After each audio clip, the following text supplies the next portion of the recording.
Kiev, 1942. El mundo ardía bajo las botas de la Wehrmacht.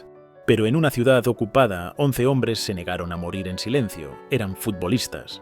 Estrellas del Dinamo de Kiev y del Lokomotiv, ahora fantasmas en su propia ciudad, sobrevivían a duras penas. La ocupación nazi no solo había aplastado el orgullo, sino también el pan y la libertad. El fútbol era un recuerdo lejano, un lujo prohibido. Pero el deporte, incluso en la oscuridad, tiene un poder indomable. Un pequeño milagro. Encontraron trabajo en la panadería de la ciudad. Los llamaron el FC Start, una selección de héroes locales, jugadores legendarios que ahora mezclaban harina en lugar de armar jugadas.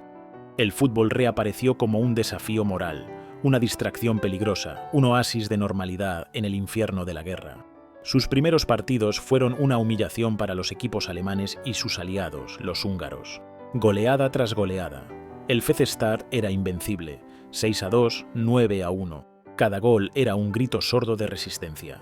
La moral ucraniana resucitaba en cada victoria. Las autoridades nazis no podían permitirlo. La superioridad aria no podía ser cuestionada, menos aún en un simple campo de fútbol. El 6 de agosto de 1942 llegó el verdadero desafío. El Flakelf, el equipo de la Luftwaffe, la élite de los pilotos antiaéreos alemanes. No era solo un partido, era una declaración de intenciones. Los nazis querían aplastar el mito, borrar la esperanza de un pueblo oprimido. El primer encuentro fue brutal.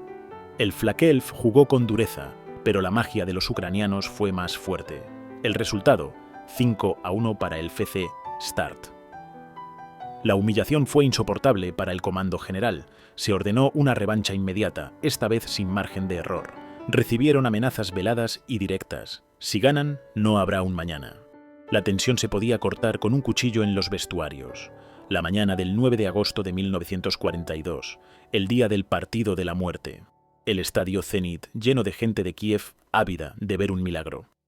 La propaganda alemana había trabajado a toda máquina, prometiendo una victoria aplastante. La presión era inhumana para el FC Start. Los 11 ucranianos caminaron al campo con una dignidad sombría. No vestían uniformes, sino harapos. Frente a ellos, el Flakelf, pulcro y altivo. Antes del pitido inicial, un oficial de las SS entró en el vestuario. Si saludan a nuestros colores antes de jugar, podrán volver a casa ilesos. Fue la prueba final de su espíritu. Elegirían la supervivencia o la dignidad. La respuesta fue unánime: la dignidad. No hubo saludo nazi. Un rugido sordo del público. El silbato sonó. El infierno se desataba en el campo de juego. El Flakelf salió a matar, no a jugar. Pero espera. Si te gusta este contenido, suscríbete, dale a like y comenta. El árbitro, un oficial de las SS, ignoró las faltas brutales. Cada choque era una advertencia. El primer gol alemán no tardó en llegar. El capitán del Start, Mikola Trusevich, en la portería era un muro. Pero la defensa estaba al límite. La violencia del Flakelf era constante. Y entonces, el milagro. Kuzmenko empató, seguido por Goncharenko. El FC Start se levantaba de las cenizas. El público explotó de júbilo. El partido se convirtió en un acto de desafío público. Cada pase, cada regate, era un acto de resistencia, de soberanía robada. Un contragolpe fulminante, un gol más. Final del primer tiempo, el marcador 3-1 a favor de los ucranianos. El pánico en el lado alemán era visible. En el descanso, el mismo oficial de las SS volvió al vestuario. Su rostro no admitía discusión.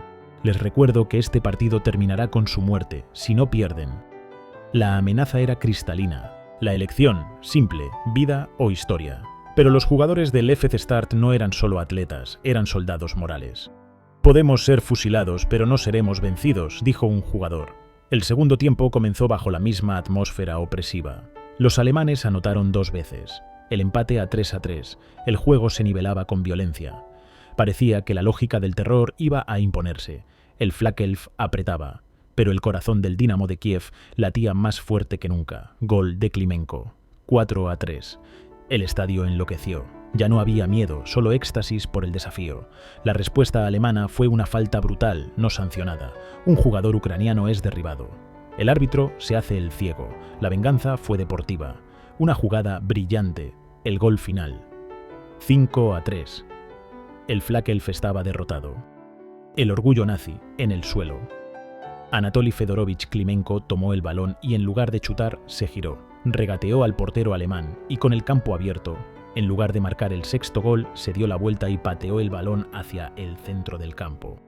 Un acto final, sublime, de desprecio puro. La burla era demasiado para el Flakelf. El árbitro, furioso, puso fin al partido de forma abrupta, mucho antes del pitido final. El público irrumpió en el campo, no para celebrar, sino para proteger. Los héroes de Kiev fueron escoltados fuera, entre gritos de admiración. Ganaron el partido, pero firmaron su sentencia. Días después, el terror nazi llegó para cobrar la humillación deportiva. Un camión de la Gestapo irrumpió en la panadería. Los arrestos fueron inmediatos y brutales. El pretexto, supuesta pertenencia al NKVD, el destino de estos hombres fue sellado. El campo de concentración de Sirets, un lugar de horror, fue su destino final. Trusevich, Klimenko, Kuzmenko, el capitán, el goleador, fueron fusilados en febrero de 1943, junto a 6 otros prisioneros. El mito dice que un comandante alemán, furioso, preguntó antes de la ejecución: ¿quién de ustedes ganó ese partido? El silencio fue la respuesta final de estos mártires. Murieron por ser mejores en el campo y por negarse a inclinarse ante el terror. Solamente 3 jugadores sobrevivieron a la guerra y al campo de concentración. El mundo conoció la historia gracias a sus testimonios. El partido de la muerte no fue un juego de fútbol, sino una misa solemne, un último acto de soberanía en un país ocupado. Su memoria, inicialmente silenciada por la posguerra soviética, resurgió como un símbolo de la resistencia ucraniana frente a la tiranía. Hoy, el Estadio Dinamo de Kiev lleva el nombre de Valery Lobanovsky, pero una estatua rinde homenaje a esos 11 valientes. Ellos demostraron que la dignidad, la moral y la pasión por el juego son más importantes que la propia vida. Un balón puede ser un arma. La pregunta es, ¿cuánto vale tu orgullo cuando el cañón apunta a tu cabeza? Para el FCStar valía 5-3.